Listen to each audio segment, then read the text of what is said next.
Kookolo y'emu ku ndwadde zinnamutta ezikyasinze okutigomya bannayuganda ensangi zino. Bukwata mu ngeri nnyingi nga busobola okukwata ekitundu kyonna eky'oku mubiri omuli ekibumba, amawuggwe, omusaayi, olususu, emikono n'ebirala.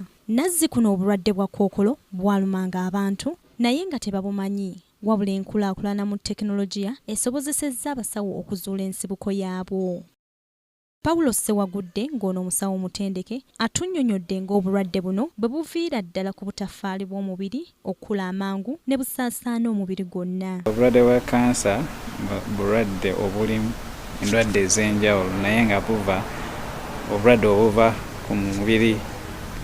Mu mubiri tulinamu nga obusomi oba cells ez'omubiri bwe ziba zigenda zikula nga zimultiplying nga zeeyawula ebiseera ebimu zitandika okukula obubi oba okubeera ennyingi oba kubanga tezikola bulungi. So kansa bwe bulwadde obuva ku cells z'omu mubiri okuba nga zeeyongedde nnyo obungi oba n'okuba nga tezikyakola bulungi. Kookolo alimu ebika bingi nga byawukana okusinziira ku kifo ky'omubiri w'aba akutte. Wabula wano mu Uganda ebika ebimanyiddwa mwe muli kookolo w'amawuggwe, ow'omusaayi, ow'omumumiro n'ow'omumwa gwa nnabaana ng'ono yakyasinze obungi. Mu Uganda ebika bye tusinga okulaba mu bakyala ekisooka ekika kye tusinga okulaba oba ekisinga okubonyaabonya abakyala n'okuvaako okufa ye kansa ow'omumwa gwa nnabaana gwe bayita cervical cancer. Waddirirako kansa gwe bayita kaposi owa kaposi sarcoma. Naye oyo ng'atera kubeera mu bantu abalina obulwadde obwa HIV.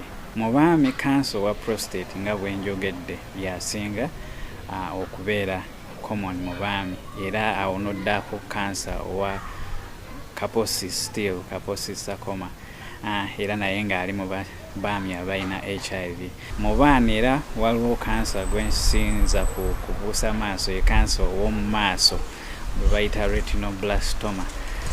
Naye abaana batera omufuna. Wabula abasawo ba kookolo bagamba nti omuwendo omutuufu ogw'abalwadde ba kookolo wano mu ggwanga tegumanyikiddwa kubanga abantu babadde beesuulirayo gwa nnaggamba nga tebeekebezza bulwadde buno nga n'abamu batuuka okufa nga tebategedde kituufu kibasse. Obulwadde bwa kookolo singa buba buzuuliddwa mangu emikisa gy'okuwona giba waggulu. Abasawo bagamba kisaanidde buli muntu ssekinnoomu okwekebezza buli luvannyuma lw'emyaka 3 okusobola okwetangira n'okujjanjabwa ekirwadde kino mu bwangu. Kingdom TV amalindirire, Joyce Aheebwa ne Nakalema Grace amalindirire. This is Kingdom TV.